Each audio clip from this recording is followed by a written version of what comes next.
അലൈക്കും വറഹ്മത്തുള്ളാഹി വബറകാതുഹു. അറിയുന്നവരുടെ പുതിയ ഒരു എപ്പിസോഡിലേക്ക് എല്ലാവർക്കും സ്വാഗതം.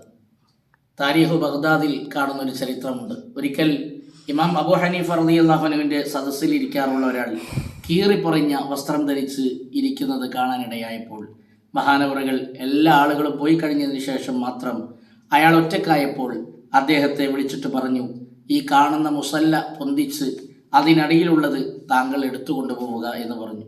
അയാൾ മുസല്ല പൊന്തിച്ചു നോക്കിയപ്പോൾ അതിൻ്റെ താഴെ 1000 ദിർഹമുണ്ടായിരുന്നു. ഇതെടുത്തോളൂ, ഇതുകൊണ്ട് നിങ്ങളുടെ ഈ കോലം മാറ്റി നല്ല രൂപത്തിൽ വരണം എന്ന് ഇമാം അവറുകൾ അദ്ദേഹത്തോട് ആവശ്യപ്പെട്ടു. അയാളുടെ മറുപടി, എനിക്കതിൻ്റെ ആവശ്യമില്ല, ഞാൻ ധനികനാണ്, അള്ളാഹു എനിക്ക് ധാരാളം അനുഗ്രഹങ്ങൾ ചെയ്തിട്ടുണ്ട് എന്നായിരുന്നു.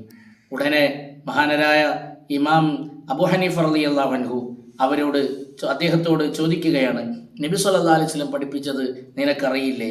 അവിടുന്ന് നബി സല്ലല്ലാഹു അലൈഹി വസല്ലം പറഞ്ഞിട്ടുണ്ടല്ലോ, ഇന്നല്ലാഹ യുഹിബ്ബു ബി അൻ യറാ അസറ നിഅമതിഹി അലാ അബ്ദിഹി. അള്ളാഹു തൻ്റെ അടിമക്ക് ചെയ്തു കൊടുത്തിട്ടുള്ള അനുഗ്രഹങ്ങളെ കാണാൻ അള്ളാഹു ഇഷ്ടപ്പെടുന്നു. അതുകൊണ്ട് അള്ളാഹു ചെയ്ത അനുഗ്രഹം സമ്പത്ത് നിങ്ങൾക്കുണ്ടെങ്കിൽ അതുകൊണ്ട് നല്ല വസ്ത്രം ധരിച്ച് ആളുകൾക്കിടയിലൂടെ നിങ്ങൾ നടക്കണം. അതുകൊണ്ട് നിന്റെ അവസ്ഥ മാറ്റിയേ പറ്റൂ. കാരണം നിന്റെ കാരണത്താൽ മറ്റുള്ള കൂട്ടുകാർക്ക് ഒരിക്കലും ഒരു മനപ്രയാസം വന്നുകൂടാ എന്ന് ഇമാം അവറുകൾ അദ്ദേഹത്തെ ഉപദേശിച്ചതായി താരീഖ് ബഗ്ദാദിൽ നമുക്ക് കാണാൻ കഴിയും. അതുകൊണ്ട് നമുക്ക് എത്ര കുറച്ചാണെങ്കിലും കൂടുതലാണെങ്കിലും അള്ളാഹു ചെയ്തു തന്നിട്ടുള്ള സമ്പത്താണെങ്കിലും മറ്റേത് നിഅമത്തുകളാണെങ്കിലും അതിനെ അള്ളാഹു തന്നതെന്ന നിലക്ക് വെളിവാക്കിയാൽ അത് അള്ളാഹു ഇഷ്ടപ്പെടുന്ന കാര്യമാണ് എന്ന് നമുക്ക് ഈ ചരിത്രത്തിൽ നിന്ന് പാഠം ഉൾക്കൊള്ളാൻ കഴിയും. അള്ളാഹു തആല അവൻ തന്ന നമുക്ക് നൽകിയ നിഅമത്തുകൾക്ക് നന്ദി പറയാനും ആവശ്യമായ നിഅമത്തുകൾ ഒരുപാട് അള്ളാഹു നമുക്ക് നൽകാനും നമ്മൾ അള്ളാഹുവിനോട് ദുആ ചെയ്യുക. അള്ളാഹു തആല സ്വീകരിക്കുമാറാവട്ടെ. ആമീൻ.